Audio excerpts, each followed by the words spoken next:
Good morning, guys. It is Pat here. Today we're going to work lower body. Yesterday we worked upper body. So what you want to make sure that you have is a stability ball. And if you don't have a stability ball, all you're going to do is hold a wall squat because it's going to be impossible for you to roll up and down the wall. So these are rolling ball squats. Okay, what it's going to do is help you increase that range of motion during the squatting process.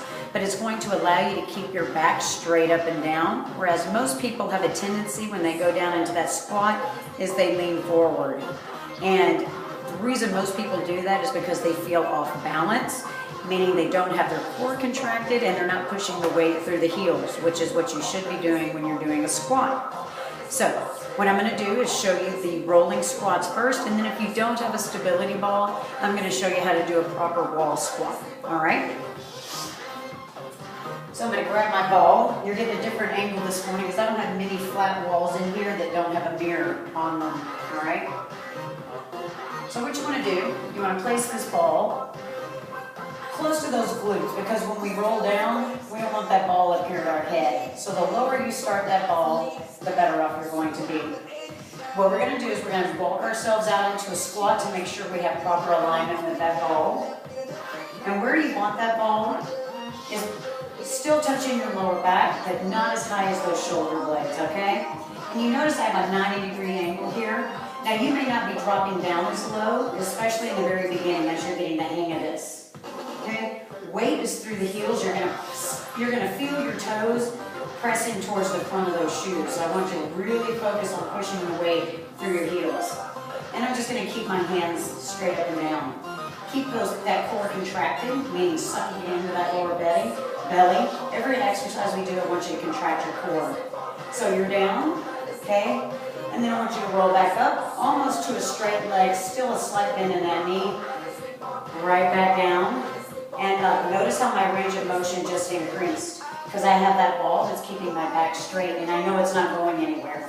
I've got it pinned between me and the wall. Lower and up. Now you never want to drop your glutes lower than your knees, okay? Down. It's about far enough. Push into that ball and right back up, using the weight into those heels to push yourself up and down. So you lower and right back up. Lower and right back up. And in order to come out of this move, lower your hands down, place them right there on those quads, push your weight through your heels and push into that ball and roll straight up and release. Now, what you're going to do is you're going to do 3 sets of 15 to 20 reps, okay? If you're able to get to 15 and you're not feeling a burn yet, then I want you to continue on to 20. And you're going to notice by the time you get to that 3rd set, that muscle's really going to be burning, so you may only get to 12 or 15. So starting out, aim for that higher number, and then as you start to get tired, aim for that lower number. And if you still push out 20 in 3 sets, by all means do it. Fabulous, fantastic job. Now if you don't have a stability ball, I'm going to show you how to go through this exercise. And all you're going to do is hold a wall squat, all right? Now this can get a little tricky because you're going to have to walk your feet out little by little to make sure that you get that proper form, all right? So you're going to start, first of all, with your back and your shoulders, okay, and your glutes pushed firmly up against the wall because I want this upper body to stay straight up and down.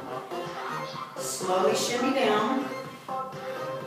And it almost looks like you're sitting in a chair, okay? Weight again is through the heels. That knee is lined up behind that toe. We're not shooting out forward. And you're just going to hang out and hold, all right? Now in this position, you want to make sure that you have the timer. You can either hold an iPhone in your hand or have something sitting right next to you that you're able to reach, tap, and pause, or just keep your eye on it and watch for that minute. And then I want you to slowly, same way we did with the ball, push that weight through your heels, take those arms against the wall, push yourself slightly forward, and then step up out of it. You don't want to lean too far forward because you don't want any weight over that knee, okay? So again, back into your wall squat. You're holding for a minute. Your feet are shoulder width apart, just like they would be if you were sitting in a chair. Hands come against that wall. Notice this is as far as I'm leaning forward, and then walk up out of it. So you're going to do a minute sitting in your chair on your wall squat. Come up out of it, walk it off. You're gonna need to shake those legs out. You can even do a couple of quad stretches and hamstring stretches. This is a hamstring stretch. This is where it's stretching right here, all right? And then you wanna set that toe down and come up out of it. For your quad stretch, you can tap the wall, grab that foot, good. And press those thighs together, mostly focusing on pushing those hips forward, all right? And that's gonna stretch out the front of that leg. So you're going to do also 3 sets of that. So it's going to be a minute, stretch 30 seconds, do another minute, stretch 30 seconds, and then your last minute, finishing up with that stretch. So that's your exercise for today. Stability ball, if you have one, I'd rather you do the full range of motion squatting. Without the stability ball, you're doing the wall squats. Don't try to roll up and down the wall without a ball. Okay, you're gonna stick and it's not gonna be pretty. And then that's it. I'll talk to you guys tomorrow. I gotta sneak over.